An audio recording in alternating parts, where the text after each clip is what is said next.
بسم اللہ الرحمن الرحیم۔ السلام علیکم ورحمۃ اللہ وبرکاتہ۔ صحیح بخاری شریف حدیث نمبر 5۔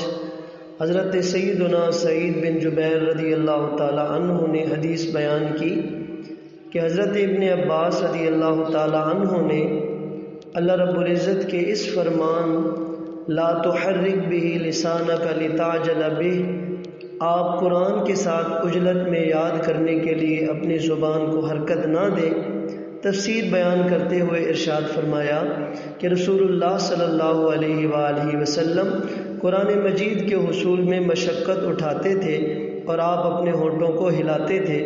حضرت ابن عباس رضی اللہ تعالی عنہ نے فرمایا، میں تمہارے لیے ہونٹوں کو ہلاتا ہوں جس طرح رسول اللہ صلی اللہ علیہ وآلہ وسلم ہونٹوں کو ہلاتے تھے۔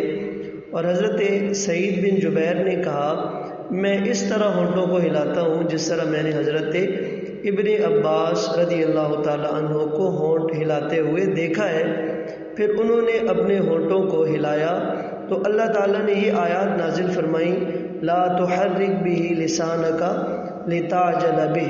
حضرت ابن عباس رضی اللہ تعالی عنہ نے کہا، اس کا مطلب یہ ہے کہ اس قرآن کو آپ کے سینہ میں جمع کرنا اور آپ کا اس کو پڑھنا یہ ہمارے ذمے ہے، پس جب ہم اس کو پڑھ چکیں تو آپ اس پڑھے ہوئے کی اتباع کریں۔ حضرت ابن عباس رضی اللہ تعالی عنہ نے کہا، یعنی جبریل کے پڑھنے کے دوران آپ سنیں اور خاموش رہیں، پھر آپ کے لیے اس کو بیان کرنا ہمارے ذمہ ہے، یعنی پھر آپ کا اس کو پڑھنا یہ ہمارے ذمہ ہے۔ اس کے بعد حضرت جبریل علیہ السلام آتے، رسول اللہ صلی اللہ علیہ وآلہ وسلم غور سے سنتے، پھر جب حضرت جبریل علیہ السلام چلے جاتے تو نبی پاک صلی اللہ تعالی علیہ وآلہ وسلم اس طرح قرآن پڑھتے جس طرح حضرت جبریل نے پڑھا تھا۔ اس حدیث مبارکہ سے ہمیں جو باتیں سمجھ آتی ہیں وہ یہ ہیں کہ قرآن کریم کے لیے مشقت اٹھانا اور تکالیف برداشت کرنا، قرآن کو سیکھنے کے لیے، سمجھنے کے لیے، یہ آپ نے سماعت کیا کہ سرکار مدینہ صلی اللہ علیہ وآلہ وسلم کی سنت مبارکہ بھی ہے، اور دوسری صحابہ کی حضور سے محبت دیکھیں کہ وہ حضور کے نہ صرف اعمال بلکہ حضور کے افعال کو بھی آگے پہنچاتے ہیں۔ اللہ رب العزت ہمیں بھی حضور کی مبارک احادیث کو دوسروں تک پہنچانے کی توفیق عطا فرمائے۔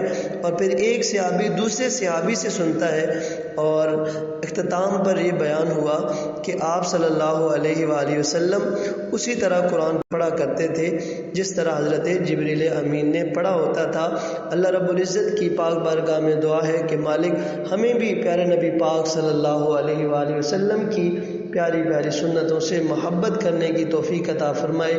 آمین ثم آمین۔